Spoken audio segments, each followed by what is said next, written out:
ఈ నివేదికలో స్పష్టంగా చెప్పారు. రాష్ట్ర తలసరి ఆదాయం 2014లో 10వ స్థానంలో ఉంది భారతదేశంలో మన రాష్ట్రం. రాష్ట్రం ఏర్పడ్డ నాడు తెలంగాణను మాకు కాంగ్రెస్ అప్పచెప్పినాడు. ఆనాడు 10వ స్థానంలో తలసరి ఆదాయంలో ఉన్న మన తెలంగాణ ఈ నివేదిక ప్రకారం ఇవాళ నంబర్ 1 స్థానంలో ఉంది. మేము ఇచ్చిపోయినాడు 2022-23లో వీళ్ళకి అప్పచెప్పిపోయినాడు. నంబర్ 1 స్థానంలో ఉంది అని చెప్పి ఇదే నివేదిక చాలా స్పష్టంగా కుండబద్దలు కొట్టింది. నంబర్ 1. నంబర్ 2, ఇదే నివేదికలో ఇంకో మాట ఏం చెప్పారంటే ఆనాడు 2014-15లో దేశ సగటు 86,000 ఉంటే తలసరి ఆదాయం. ఆనాడు మాకు అప్పచెప్పినాడు కాంగ్రెసు మన తలసరి ఆదాయం 1,24,000. కానీ ఈరోజు ఎంత పెరిగింది అనడానికి కూడా ఇదిగో ఇక్కడ ఇదే నివేదికలో కుండబద్దలు కొట్టారు.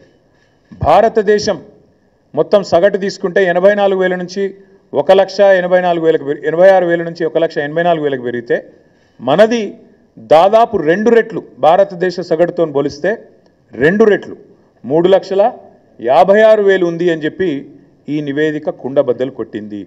అంటే రాష్ట్ర సంపద ఎట్లా పెరిగింది, కేసీఆర్ నాయకత్వంలో దశాబ్ద కాలంగా తెలంగాణ ఎట్లా పురోగమించింది, ఎట్లా దేశానికి ఆదర్శంగా మారింది అనేది ఇదే మాట.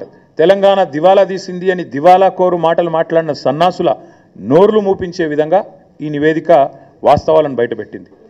ఇది మరొకటి.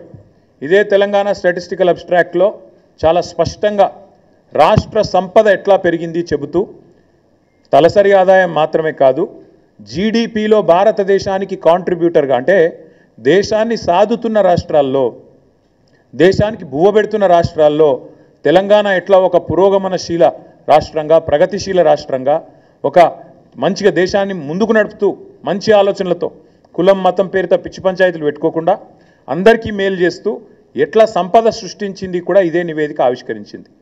2013-14లో ఆనాడు భారతదేశంలో 4% జీడిపికి తెలంగాణ నుంచి దోహదపడుతుంటే ఇక్కడి రాష్ట్ర ఆర్థిక వ్యవస్థ కేసీఆర్ గారు పదవి విరమణ చేసే నాటికి అది పెరిగి 5.1% అయ్యింది అనే మాట కూడా ఇదే నివేదిక స్పష్టంగా చెప్పింది. అంటే జీడిపిలో భారతదేశంలో మొత్తం 100% ఉంటుంది. జీడిపి అంటే 100.